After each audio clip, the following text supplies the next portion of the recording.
Halo Kak. Halo. Sebelumnya perkenalkan, nama aku Disti dan ini ada teman aku Vikram namanya. Dan kita di sini butuh target partisipan untuk diwawancarai untuk tugas marketing manajemen kita.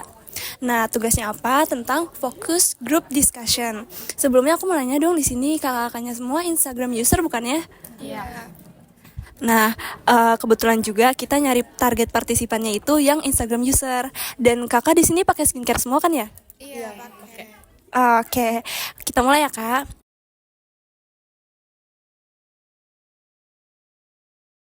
Sebelumnya aku mau nanyain dong, kakak dari jurusan apa? Kalau kakak yang pertama dari jurusan apa? Batch-nya batch berapa ya? Aku dari jurusan manajemen batch 22. Boleh tahu nggak konsentrasinya apa? Aku dari banking finance. Oke, kalau kakak yang kedua? Dari manajemen batch 22, banking finance juga. Kakak yang ketiga? Aku juga sama, Banking and Finance Management dari batch 22 juga. Oke, berarti batch 22 semua ya, anak banking finance semua nih.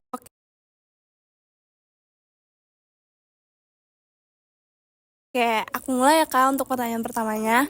Eh, Kalian memakai suatu produk skincare nggak ya? Dan boleh sebutin nggak produk apa yang kalian pakai? Terus alasannya kenapa kalian pakai produk skincare itu? Mulai dari kakak yang pertama dulu boleh? Aku pakai produk dari COSRX. Aku pakai tonernya sih karena aku ngerasa tonernya itu bagus apalagi buat ngelembapin kulit kalau lagi berjerawat. Oh, berarti kakak beli produk itu karena berhasiat untuk muka kakak gitu ya ke depannya. Oke, kalau kakak yang kedua apa sih? Pakai produk apa? Terus alasannya kenapa pakai produk itu? Mungkin sunscreen ya, aku kasih tahu kalau aku pakai Azarin karena itu cocok aja di kulit aku. Kalau misalnya aku udah coba beberapa produk gitu, ternyata turns out itu nggak cocok buat kulit aku, malah makin bad gitu. Jadinya aku pilih Azarin. Oh, kan kakak mau pakai itu karena beralih dari produk sebelumnya ya. Oke, kalau kakak yang ketiga nih apa sih produk yang dipakai? Terus alasannya kenapa? Kalau aku pakai moisturizer dari Something, soalnya itu bagus banget untuk melembabkan skin kita, apalagi buat kulit aku yang kering gitu ya. Jadi kalau pakai moisturizer jadinya melembabkan. Oke, berarti kalau kakak yang ketiga itu kebutuhannya untuk melembabkan kulit kakak ya. Oke, aku ngerti sih.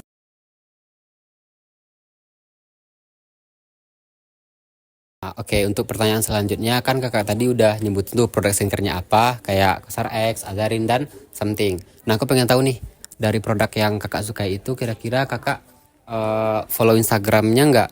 Dan apakah kalian merasa konten edukasi yang diberikan oleh tim marketing produk tersebut bermanfaat bagi kakak? Mulai dari kakak pertama deh. Aku kebetulan follow Instagramnya, terus itu juga konten-konten yang mereka buat juga berpengaruh sih. Kayak aku cara-cara penggunaan tonernya kayak gitu. Untuk mungkin Aku juga follow, menurut aku konten dari mereka itu sangat baik ya karena detail gitu, kayak ngasih tahu khasiatnya apa, terus kayak pemakaiannya gimana, terus juga nggak boleh dicampur-campur sama produk apa gitu-gitu. Itu sangat beneficial sih. bisa lanjut ke kakaknya. Kalau aku juga follow dari Something ya, soalnya kontennya itu banyak banyak sekali edukasinya terkait tentang produk-produk itu, dari apalagi moisturizernya itu sekarang lagi tren banget di. Oke, berarti dari alasannya kenapa follow berarti memiliki benefit ya kak ya dari memfollow Instagramnya ya.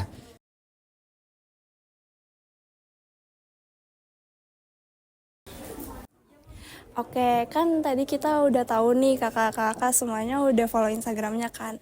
Pasti kakak-kakak semua ada dong beauty reviewer atau influencer skincare yang kakak ikutin juga nih. Boleh tahu nggak siapa? Eh, dan alasannya kenapa kakak ngikutin mereka? Boleh dari kakak yang pertama dulu gak? Aku ada sih follow itu, nama kakaknya Laura Siburian. Soalnya dia kalau deskripsiin produk tuh dia detail dan kita jadi tahu kalau benefit-benefit apa aja sih yang terkandung dalam produk itu. Oke. Kalau kakak yang kedua gimana? Aku juga ada follow, namanya The Beauty Wim. Itu menurut aku kontennya menarik banget dan itu ngebuat aku tuh kayak apa ya namanya, tertarik aja gitu kalau misalnya dia mendeskripsikan suatu produk gitu. Terus juga nggak ngebosenin itu sih. Oke, kalau kakak yang ketiga? Kalau aku dari Tasya Farasya, siapa sih yang nggak kenal Tasya Farasya ya kan? Apalagi itu reviewnya tuh jujur-jujur ya kan. Terus apalagi kalau misalnya dia mereview, terus kalau di approve itu langsung pada setuju. Oke deh.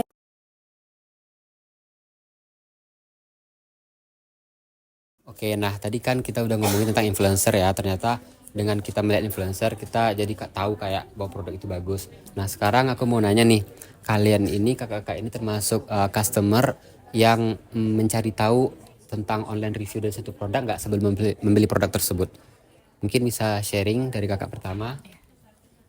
Pasti aku baca sih review-review orang karena kan apalagi skincare ya. Skincare itu kan berpengaruh ke muka juga kan, apalagi cocok-cocokan.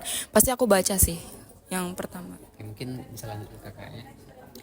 Aku juga pertama mungkin lihat review-review orang di online. Terus mungkin kalau misalnya aku ada waktu dan aku sempat, itu mungkin aku bisa datang ke store-nya sama nanya ke mbak-mbak yang ada di store-nya juga. Pasti kan dia juga lebih apa ya, lebih ngerti, lebih profesional juga, lebih ngerti produk yang dia jual tuh apa sih. Jadi kayak aku nggak cuma tahu dari sosial media, tapi aku juga tahu dari orang yang menjual produk itu sendiri gitu.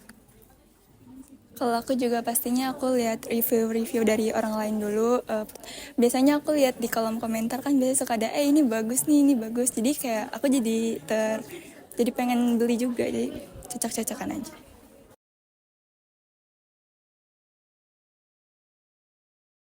Oke, berarti kakak semuanya udah beli produk tersebut dan pakai produk tersebut dong. Nah, aku mau nanya nih, kalian tuh merasa setuju nggak sih dengan perkataan apa yang udah di-review sama beauty influencer tersebut? Mulai dari kakak yang pertama dulu ya. Kalau aku sih setuju ya, karena selama ini aku cocok-cocok aja sih. Mungkin kalau yang nggak cocok itu kan balik lagi ke skin type mereka masing-masing kan. Mungkin kulitnya sensitif atau apa gitu. Kalau aku nggak totally agree juga, tapi kayak menurut aku untuk yang beauty influencer yang aku lihat dan aku pakai itu di aku sih nggak apa-apa, cuman nggak yang totally agree kayak mungkin di orang itu lembab, di aku biasa aja gitu, nggak yang ya nggak totally agree aja. Kalau aku juga setuju, soalnya mereka mereviewnya dengan jujur dan produknya cocok di aku.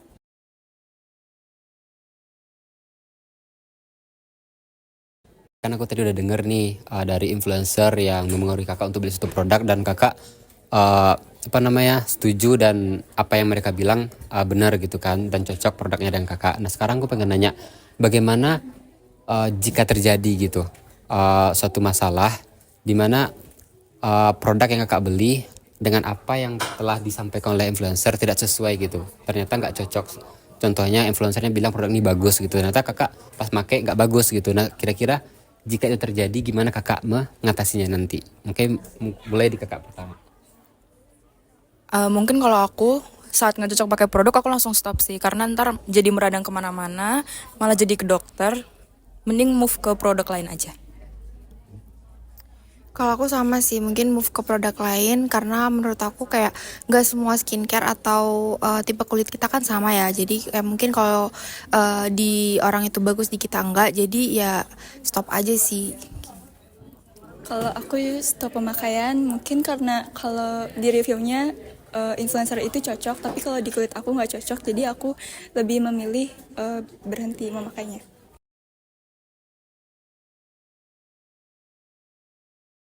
Oke, berarti aku boleh nanya lagi dong ya kak. Nah, pasti dari kalian semua udah ngikutin, pasti ada dari kalian semua tuh ngikutin tren-tren yang ada di Instagram, terus ngikutin tren-tren dari influencer itu tersendiri kan ya. Aku mau nanya deh, ada nggak sih dampak bagi pengeluaran kalian setelah mengikuti tren-tren yang kayak gitu? Kalau anak zaman sekarang sih bilangnya FOMO ya. Coba boleh dong dari kakak yang pertama jawabannya gimana? Kalau aku sih nggak terlalu berpengaruh ya, soalnya aku beli juga yang aku butuhin, nggak yang kayak lagi viral nih aku beli tapi aku nggak butuhin ya aku nggak beli sih. Kalau kakak yang kedua? Aku juga sama sih, apalagi kita kan masih mahasiswa ya, jadi kayak rata-rata uang yang kita dapat juga masih dari orang tua. Jadi mungkin aku harus bisa membatasi juga kayak mungkin kalau yang sekiranya aku nggak butuh-butuh banget, ya nggak usah aku beli gitu. Terus ya gitu sih. Kalau aku tergantung kebutuhan aku, karena nggak mungkin kan kalau aku beli tapi nggak dipakai, jadi sesuai kebutuhan aku aja.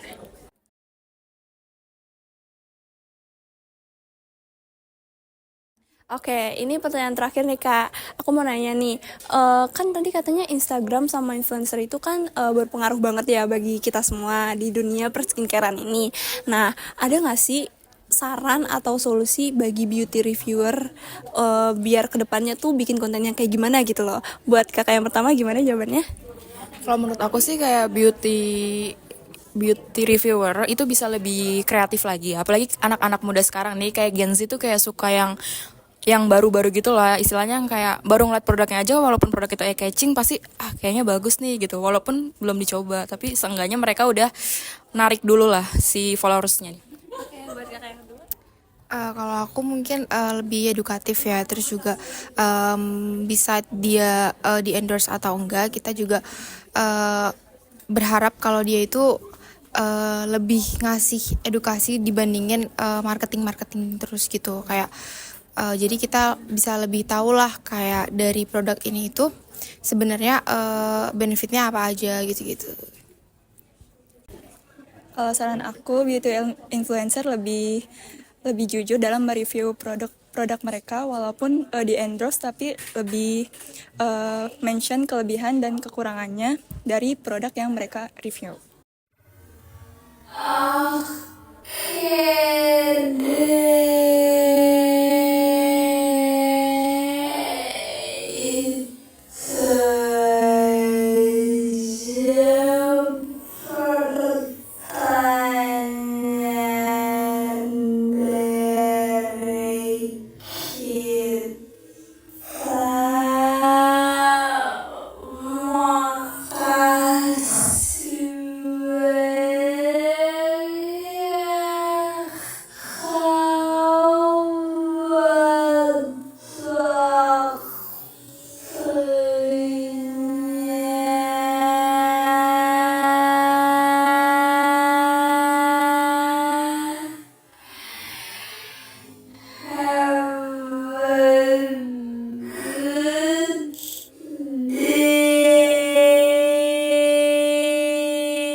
Oke deh, itu aja pertanyaan dari kita. Makasih banyak ya Kak buat waktunya.